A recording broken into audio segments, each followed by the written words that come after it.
Look, that guy over there. Seriously, how creepy. I could hear the whispers of the female employees and involuntarily shrank back. My name is Adam. Today, I'm set to meet the female CEO of a rival company. Can't believe it. How can he come to see our CEO? With every step across the floor, I could hear the cold whispers of the female staff, and it made me wonder if I'd done something wrong. But if I hadn't acted back then, who knows what would have become of this company's CEO? People can complain all they want. I haven't done anything wrong. Repeating this to myself, I found myself standing in front of the CEO's office. It all started a few weeks back. Our company and Red Rose Inc., a rival, decided to collaborate on a product. The company I work for primarily designs and sells shoes for men. While we do have a women's shoe design department, in terms of quality and popularity, we lagged far behind Red Rose Inc. That's when they approached us for a collaboration. What's more, the collaborative product idea came from the CEO of Red Rose Inc. herself. My manager told me the CEO of Red Rose Inc. had fallen in love with the shoe I designed. She specifically requested that I design a pair of high heels. Until now, I have only designed men's shoes. Can I even design high heels that would satisfy women? While in doubt, I paid a visit to Red Rose Inc. Their building was impressive, with large glass walls, white marble floors, and such a dazzling aura that I almost expected to hear shimmering sound effects. The receptionists, all seated prominently on the ground floor, were all stunningly beautiful. "Hello, welcome to Red Rose Inc. How may I help you?" A chirpy voice greeted me, and when I introduced myself as Adam, she responded with, Adam, we've been expecting you, please follow me." She flashed a warm smile and began to walk. Following her, I could hear the distinct sound of her heels on the marble. Everywhere I looked, stylish women wearing high heels dominated the scene, making me feel slightly out of place. Not many male employees here, huh? Yeah. This place doesn't seem too comfy for guys. Trying to make small talk, I made that comment, and the receptionist replied with a nod. I laughed awkwardly, thinking that must be the secret to their success in women's shoes. I've heard rumors, but Red Rose Inc. really is dominated by women, huh? Yes. Our company's motto is to create a workplace where women feel most comfortable. I absolutely love working here. She gave me her brightest smile. Upon reaching the top floor in the elevator and entering the CEO's office, I saw a beautiful display of women's shoes. In the center of the room, a woman was admiring a pair of those shoes. That's the CEO of Red Rose Inc., Mrs. Mary Johnson. It's nice to meet you. Oh, you are already here. When I called out to her, she looked surprised, then gave me a warm smile.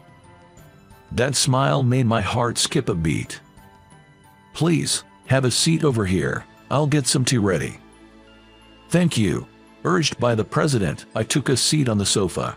The president returned, carrying a tray with a rather expensive-looking tea set. The tea poured from the teapot had a delightful aroma, and even with my limited knowledge, I could tell this wasn't just any ordinary tea. Here you go. It's minty. I hope you like it. Thank you. My boss wouldn't even make coffee for himself to drink. It felt like we were worlds apart. As I marveled at the elegance, she presented a sketchbook. It had a detailed drawing of the shoes I designed. What is this? Actually, I've been sketching your shoes as part of my research. They have a simple design that doesn't strain the feet, and surprisingly, they match any outfit. They might not be flashy, but they're versatile. I would like to create shoes that look good on anyone, and stand out wherever they go. That's my goal. That's wonderful. Her eyes lit up. Maybe I got a bit carried away by her enthusiasm and said something slightly embarrassing. Just as I thought that, she took my hand and squeezed it firmly.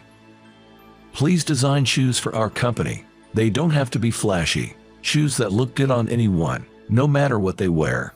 She seemed a bit excited, her voice raised. It's a privilege to work with someone like that. However, I still had some concerns. I couldn't let them go unspoken, so I voiced my concerns. Your company is popular among women for its shoes. I believe you have many talented designers who understand women's desires. We do have a lot of talented designers, but their sensibilities don't align with the current concept. They only look at selected people. They think only beautiful women should enjoy fashion. There was a time I too pursued beauty above all, but that's not enough. Every woman has the right to enjoy fashion. I recalled the stylish women I saw on my way to the president's office and found myself nodding in agreement. When I asked them to design shoes that would fit any woman, they scoff, saying it's the fault of those who don't make an effort to look beautiful. That's pretty harsh. I felt a bit sorry for the downcast CEO.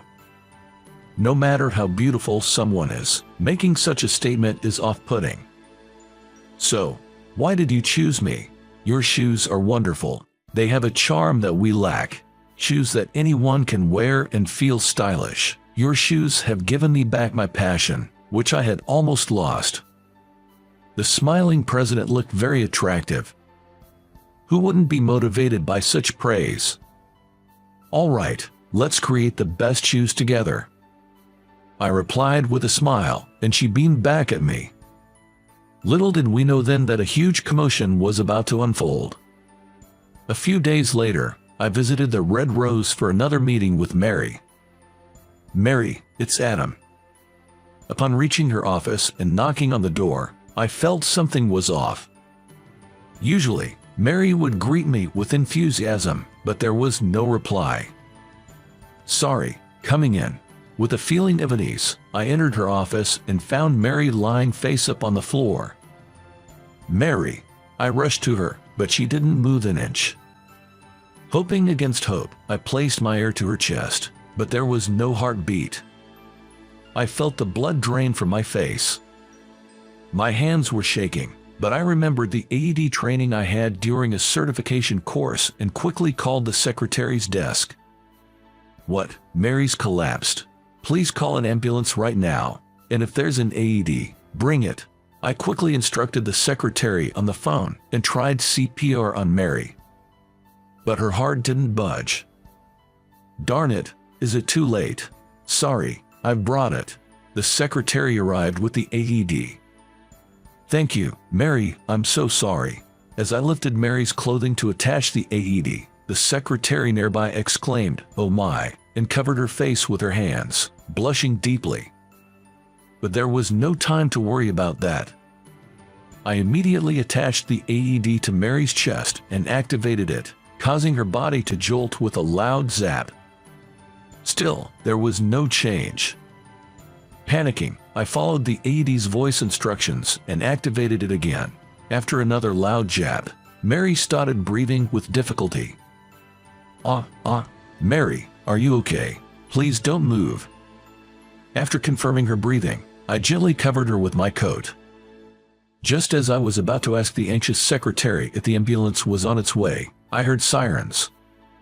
"Can you show the paramedics in when they arrive?" "Yes." She rushed out of the room to guide them. Later, Mary was transported to the state hospital. Mary later contacted me to say that she had a pre-existing heart condition and had collapsed after a seizure.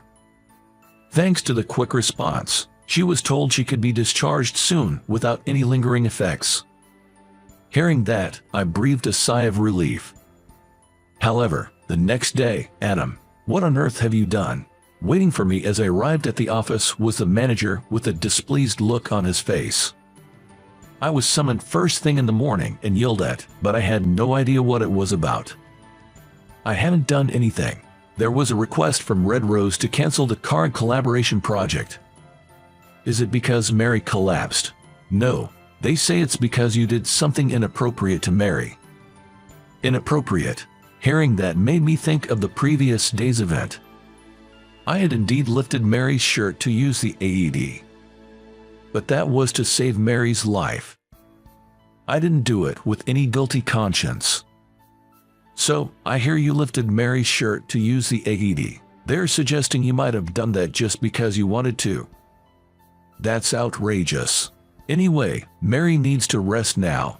reflect deeply on this and stay away from Red Rose. I was so frustrated, I clenched my back teeth. Mary and I had gone through numerous meetings over the past few weeks, tweaking the design I came up with. To think it was all for nothing. Please, I'll do anything to avoid canceling this collaboration. Can't you help me convince them? I bowed my head, hoping at least to clear up the misunderstanding, and the manager let out a big sigh. What are you talking about? Even if the AED incident hadn't happened, the collaboration couldn't go on after Mary collapsed. This project needs her personal supervision. But Mary's direction is already reflected at this point. If I take the lead, understanding her will and the purpose of the collaboration, I can see it through. I remembered how she smiled when she saw my design drawings. I am sure she will be the saddest if the project falls through here. I just couldn't let that happen. Even so, it's a request from them. There's nothing I can do. This can't be. The manager turned his back on me to end the conversation. Just then, his cell phone rang. Who could that be at this time? At Mary. He stood up with a loud noise, taking the call in a flustered manner. Yes, so the project will continue, correct? Understood.